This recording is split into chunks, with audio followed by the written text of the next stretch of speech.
Well, it may have taken a few extra days than I had initially expected to get my list of my favorite films from 2024 out, but it's there, ready to go watch. So now, naturally, it's time to close the book on 2024 and talk about my most anticipated films for 2025. Now, this list isn't in order like my best films of 2024. This is just kind of in the order of release. I do have a few asterisks next to a few of them just because of some murmurs surrounding the release date. So I'm just going off of what is currently listed, and if they change, then you might see these on my most anticipated films of 2026 list. So with that out of the way, let's go ahead and dive into my most anticipated films of 2025. First up is Bong Joon-ho's next film, Mickey 17. I have been eagerly awaiting this film for quite a while, and it was initially supposed to come out last year, but was pushed, and so here it is on my list for 2025. It looks fun, it looks crazy, and I cannot wait to experience what I assume will be a very emotional story woven into all of the wackiness that is displayed within the trailer.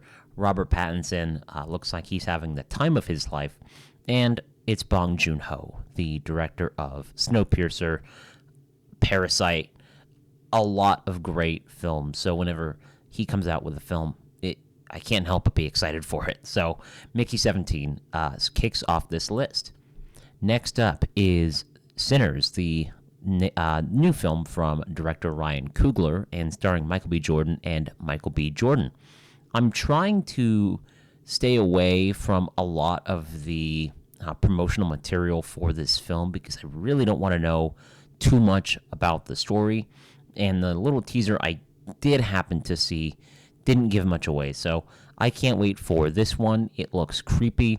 The cinematography looks great, and it's Ryan Coogler and Michael B. Jordan working together again.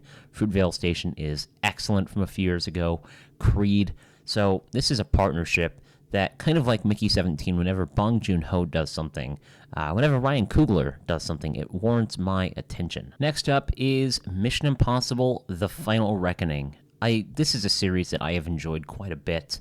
I actually have never seen Mission Impossible 3. That is the only one I have not seen, and I own it, so I have no excuse. But Fallout is one of my favorite action films. It's my favorite film in the franchise. It was one of my favorite films the year it came out. I love Mission Impossible Fallout. Dead Reckoning Part 1 was very enjoyable. I enjoyed it quite a bit. It didn't live up to Fallout, which I knew would be a very difficult task for the film to do, but The Final Reckoning, whether this is or isn't the final film, I don't believe it is, but I also don't believe that it isn't. I think they are leaving room to do more, but if Tom Cruise says he's done, then I think this is going to end in a way that won't rob fans of an ending. I think we're going to have an ending, but also an open thread if they want to continue this franchise. The action looks great. I'm excited for this. Every time a Mission Impossible film comes out, it's hard not to get excited for it because you know it's going to be another thrilling and exhilarating movie-going experience. Next up is the first film where I'm not 100% sure if this one's going to release this year. And if I had to say what my most anticipated film off of this list is, it would be this one, and that's Joseph Kosinski's F1 movie starring Brad Pitt. I am a massive, massive F1 fan, so just the concept of doing an F1 movie would be enough to excite me, but you get Brad Pitt in there, and you get Joseph Kosinski, the director of Top Gun Maverick, and putting cameras in cars, in F1 cars, like he did with Top Gun Maverick. I can't wait. I absolutely cannot wait. There were some murmurings, like Q3-ish last year, that the film might be pushed either to later in 2025 or maybe 2026. I never looked too deep into these rumors, so I don't know the credibility of them, but that is why I'm going to go ahead and put a little asterisk here, just saying, maybe if this film does come out, it's on the list. I don't know if it's coming out yet or not. I hope it is, because I've been very, very excited to see this film for, ever since they announced it. So that is probably my most anticipated film of the year. Next up is James Gunn's Superman. That teaser that was released a few weeks ago was incredible. It had everything that I wanted and hoped for from this film. And if you've watched any of my previous videos, I'm not well versed in comic book material. I was really looking at that teaser from a film standpoint and using my very entry-level knowledge of Superman. It looked great. I cannot wait for this. James Gunn is a very talented writer and director, and I cannot wait to see what he brings to this character. This, kind of like Mission Impossible, I think is going to be one of the best movie-going experiences of the year. This is going to be exciting, emotional, and I cannot wait to see this one in July. The second film on this list to have an asterisk next to it is Paul Thomas Anderson's next film, starring Leonardo DiCaprio, Benicio del Toro, and Regina Hall. Again, there have been some whispers that this film might be pushed to 2020. Really? Okay, let's try that again. As I was saying, Paul Thomas Anderson's next film is rumored to be pushed to next year, but again, I don't know the validity of that, and it hasn't been officially confirmed, so I am operating under the notion that that film will be releasing this year. So Paul Thomas Anderson, a great director. Whenever he gets a cast together, it's just electric. Licorice Pizza was a film that I think I liked more than a lot of people. It was one of my favorite films from that year. I thought it was great. And obviously, it goes without saying, all of his other films, they speak for themselves. So whenever Paul Thomas Anderson comes out with a new film, it's very hard not to get excited for that one. Next up is Nobody 2. I really enjoyed the first Nobody. It was one that I watched on a rainy day on the couch and was pleasantly surprised by it.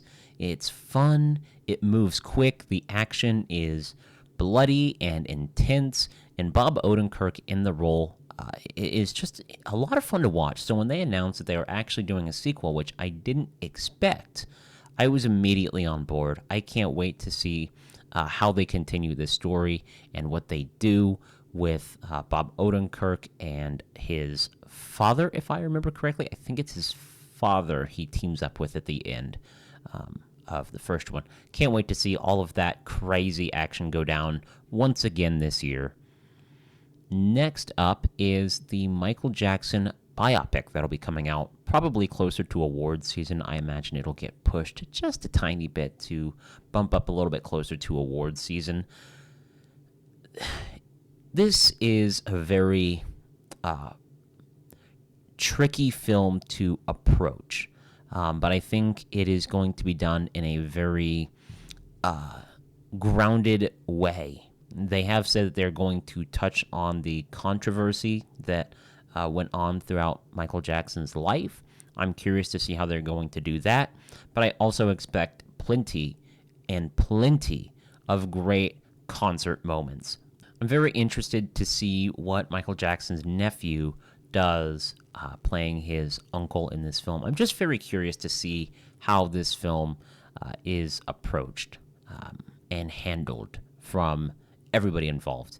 But I can't help but be interested. Michael Jackson as a musician is very influential, so I'm very curious to see this one.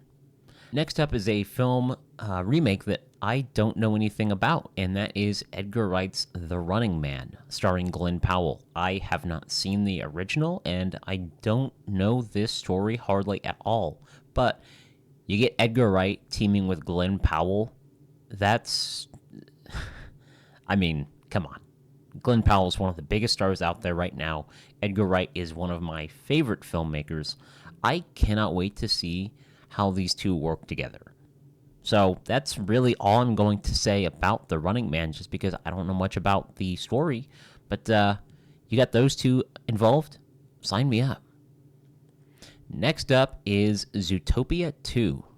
I really, really enjoy the first Zootopia. It is a lot of fun, and when they announced a sequel, I was pretty surprised because I would have guessed that this film would have already happened if we were going to get one. But they announced it. I cannot wait. I hope we see Judy and Nick go on another adventure and explore more of Zootopia. Let's keep it, hopefully, keep the story simple and focus on these two characters investigating another case and showing the audience more of this city. That is all I want from this film. I hope that it stays as simple and enjoyable as the first one, but it's another one that I cannot wait to see this year. And obviously, on this list, Wicked for Good. I don't know how I feel about this new title. I think if you're going to do part one for the first one, maybe stick with part two for the second part. I know that this is the title of a song from the musical. I've never heard the song, and if you watched my review of Wicked, you know that I don't know any of this story. So when I watched the first one, I didn't know anything that would unfold. Obviously, I know how it ends because I've seen The Wizard of Oz, but I'm very, very interested in Wicked for Good. I really enjoyed the first one. It was an honorable mention on my best of 2024 list. So continuing that story, John M. Chu's direction and clear passion for this material really shined through in the first one, and I fully expect it to in the sequel. The performances in the first one were great. I expect that to hold true to the sequel. I'm eagerly awaiting the conclusion to this story in Wicked for Good. And rounding out this list, it's no surprise, Avatar, Fire and Ash. The first one I like quite a bit. It's a very enveloping film. The definition of immersive filmmaking. You are wrapped up in Pandora, and then when Way of Water came out, that same immersion was replicated, and you find out more about the world of Pandora and deeper character development. So Fire and Ash automatically earns a spot on my most anticipated films of the year list. Cannot wait to see it. Cannot wait to see how the story of these characters continues. So bring it on. Let's go. December of this year, Avatar, Fire and Ash. I fully expect it to be another massive box office hit. I mean, nobody thought that the second one would do what it did.